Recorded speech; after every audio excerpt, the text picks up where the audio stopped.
Hello friends, I am Apruti. Welcome back to our channel plants space. कुछ दिन पहले हमने आपसे क्लाइंबिंग रोज़ यानी लता गुलाब के बारे में एक वीडियो शेयर की थी। अगर आपने अभी तक चेक नहीं की है तो डिस्क्रिप्शन बॉक्स में वीडियो ज़रूर चेक कीजिए।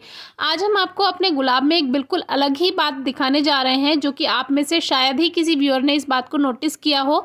हमारे पास एक हाइब्रिड रोज़ था, तो वो शेडेड रोज़ था और वो एक टाइम के बाद ख़त्म हो गया था, लेकिन उसमें जो साइड से सकर्स बनते हैं वो बन रहे थे। तो हमने सोचा जब मेन प्लांट ख़राब हो ही गया है, ख़त्म हो ही गया है, कोई अच्छा उसकी कंडीशन नहीं थी, तो उसको हमने रहने दिया, उसको ख़राब होने दिया।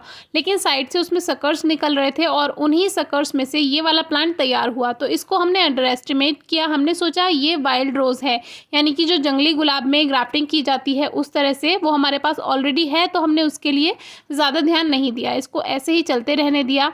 लेकिन अब आकर हमने नोटिस किया था कि इसकी जो ग्रोथ है वो बिल्कुल क्लाइंबिंग रोज़ जैसी है। और अब नोटिस किया तो मार्च अप्रैल में इसमें फ्लावर्स आते हैं, तो इनमें भी बिल्कुल वैसे ही लता गुलाब की जैसी कलियां बनी। बस हमने आपको एक बात बताई थी कि जब पॉट में लता गुलाब ग्रो करते हैं तो या तो वो बहुत अच्छी ग्रोथ नहीं करता है, या फिर केवल पहले साल ही उसमें बहुत अच्छी ग्रोथ होती है। तो पहले साल में देखिए इसमें काफ़ी अच्छे से फ्लावर्स बन गए, धीरे धीरे कलियां बन रही थी, धीरे धीरे वो फूल बन गए। लेकिन ये गमले में है, इसीलिए इसके बहुत सारे गुच्छे एक साथ नहीं बनेंगे। कुछ कुछ कलियां हर ब्रांच पे आपको दिखाई देंगी। किसी किसी ब्रांच पे तो अच्छे गुच्छे जैसी ही कली बन गई हैं, 4-5 से ज़्यादा इसमें कलियां हैं। लेकिन वहीं एक डाउट ये भी था कि हो सकता है ये क्लाइंबिंग रोज़ ना हो, क्योंकि इसमें भी एक मेजेंटा कलर में आता है। तो पहले हमने इसको पूरा खिलने दिया, 7 लीव्स की पहचान करके, यानी जो 7 पत्तियाँ हैं तो वो पहचान करके तो पता चल गया था। और इसका जो इसकी ब्रांचेस बनने का जो प्रोसेस है वो बिल्कुल लता गुलाब जैसा था, क्योंकि हर शूट पे से लता गुलाब में न्यू शूट बनती है हर ब्रांच पे से, तो उसी तरह इसने ग्रोथ की थी। और अब ये अलग अलग को कुछ इसकी टहनियाँ जा रही थी, तो हमने सोचा इसको सबको एक साथ रखते हैं। लेकिन तब जब इस पे एक साथ फूल खिलेंगे तो इसमें क्या किया गया था, क्योंकि ये हाइब्रिड रोज़ था तो हाइब्रिड रोज़ को ग्राफ्ट किया जाता है। वो ग्राफ्टिंग आप किसी भी गुलाब पे कर सकते हैं, लाल गुलाब पे कर सकते हैं, देसी गुलाब पे, या फिर लता गुलाब की टहनी पे कर सकते हैं जो प्लांट होता है उस पे, या फिर आप जो वाइल्ड रोज़ होता है उस पे ग्राफ्टिंग कर सकते हैं। तो इसमें जो है, जो हाइब्रिड रोज़ था वो लता गुलाब के मेन प्लांट पे, उसके स्टेम पे तैयार किया गया था, बड के तरह से बड लगा करके, यानी बड ग्राफ्टिंग जिसको कहते हैं। तो वो जब ख़त्म हो गया तो ये जो मेन मदर प्लांट था वो बनकर निकला ये क्लाइंबिंग रोज़। तो इस तरह से हमारे पास एक क्लाइंबिंग रोज़ फ्री में आ गया। हमने सोचा था ऐसा हमारे किसी व्यूअर के साथ होता तो ज़्यादा अच्छा था, क्योंकि आप में से काफ़ी व्यूअर्स कमेंट्स करते हैं कि लता गुलाब चाहिए, हमें मिल नहीं रहा है। और हमारे पास ऑलरेडी है, जो कि ज़मीन में इतना ज़्यादा लगा हुआ है, फैला हुआ है। तो हमारी किस्मत देखिए, हम कितने लकी हैं कि हमें फ्री में एक लता गुलाब यानी क्लाइंबिंग रोज़ मिल गया, और ये वैरायटी हर कोई चाहता है। अब आपको ये नीचे जो लग रहा है बाहर गार्डन में प्लांट, जो पूरी बेल हमने दिखाई थी उससे थोड़ा सा डिफरेंट इसलिए लग रहा है क्योंकि ये पॉट में है।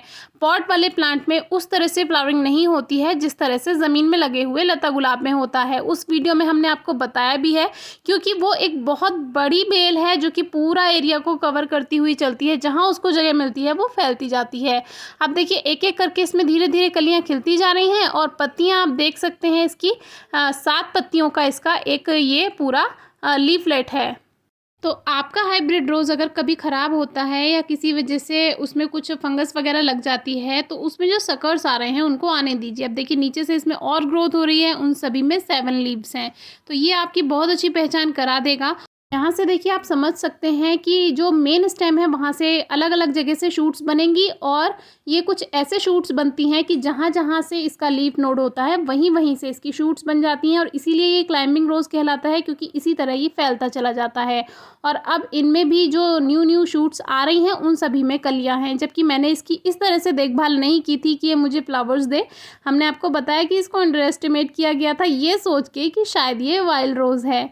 तो अभी ये कुछ इस तरह से है, और जब इसको एक साथ बांध देते हैं, क्योंकि अभी ये पॉट में है तो एक ब्रांच इसकी एक साइड जा रही है, दूसरी ब्रांच दूसरी साइड जा रही है, तो अब हमने जब इसको एक साथ बांध दिया तो इसकी असली खूबसूरती सामने आई, जो कि सारे जो पूरा एक इनका पेयर है वो बनके तैयार हो गया। पेयर कह सकते हैं आप इसको, या पूरा इसका फ्लावर बुके आप कह सकते हैं। जो इसकी गुच्छे बनते हैं फूलों की, क्लाइंबिंग रोज़ की स्पेशलिटी है कि इसमें गुच्छे में फूल खिलते हैं, और ये केवल साल में एक ही बार खिलते हैं। ये मार्च अप्रैल के समय खिलते हैं, और क्लाइंबिंग रोज़ की वीडियो में आपको डिटेल में समझ आ जाएगा, वो ज़रूर चेक कीजिएगा।